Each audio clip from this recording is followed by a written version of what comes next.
Bonjour, moi je suis Sonia, aide-soignante depuis 94, donc ça fait 30 ans cette année et 27 ans que je travaille à la clinique dans divers services depuis mon arrivée. Chantal, diplômée depuis février 86, donc promo 85, ça date quand même un petit peu. Et je suis rentrée à la clinique depuis 86 et comme Sonia, divers services et là dernièrement en ambulatoire depuis le mois de mai et ravie d'y être.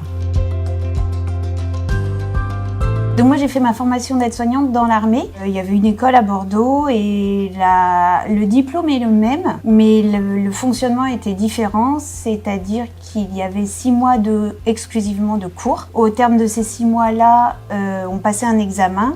Et suite à l'examen, on allait faire nos 6 mois de stage. Et au terme de ces 6 mois de stage, également un autre examen pour avoir le diplôme d'aide-soignante. J'ai fait ma formation à la Paix sur Paris. En tant que jeune volontaire à l'époque, ça s'appelait comme ça. Et le cursus habituel pour les aides-soignantes à cette époque-là, donc 1 an de formation. Dans le service, il y a différents parcours et différentes chirurgies. Nous, notre travail en tant qu'aide-soignante est essentiellement le matin, en tout cas, l'accueil du patient. Après l'accueil, nous avons des préparations préopératoires suivant les chirurgies toujours. Nous nous occupons aussi en binôme avec l'infirmière du post-opératoire, notamment au niveau des collations qui sont différentes selon les chirurgies. Pour le service pédiatrie, en tant qu'aide-soignante, on travaille en binôme avec l'infirmière, on les prend en charge. De l'accueil de l'enfant jusqu'au bloc et le retour de bloc. Pour finir la journée, nous travaillons en binôme avec l'ASH, qui est l'agent qui s'occupe du bio-nettoyage, afin que les chambres soient propres et vérifiées avant que le patient suivant le lendemain n'arrive. De la bienveillance. De l'écoute, beaucoup. Le premier abord est important parce que les gens restent là-dessus. La prise en charge est importante au niveau de l'accueil. Il vaut mieux arriver avec un sourire que d'arriver avec une tête un peu tristounette.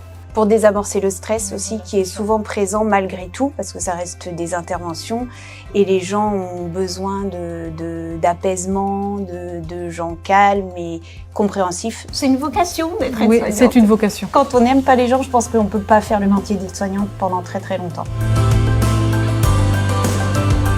Ce qui me plaît dans ce métier, c'est la bienveillance qu'on peut avoir auprès des gens, la communication, qui est importante parce que c'est toujours pareil, c'est toujours compliqué pour quelqu'un qui vient se faire opérer. L'esprit d'équipe aussi est important à notre niveau pour travailler, mais aussi pour les gens qui viennent quand ils sentent que l'équipe est une bonne équipe, qu'ils s'entendent bien, je pense qu'ils le ressentent. Quand les gens partent avec le sourire, en fait, moi j'ai passé une bonne journée parce que j'ai l'impression d'avoir été utile et de au moins les avoir apaisés sur leur parcours de la journée hospitalisée.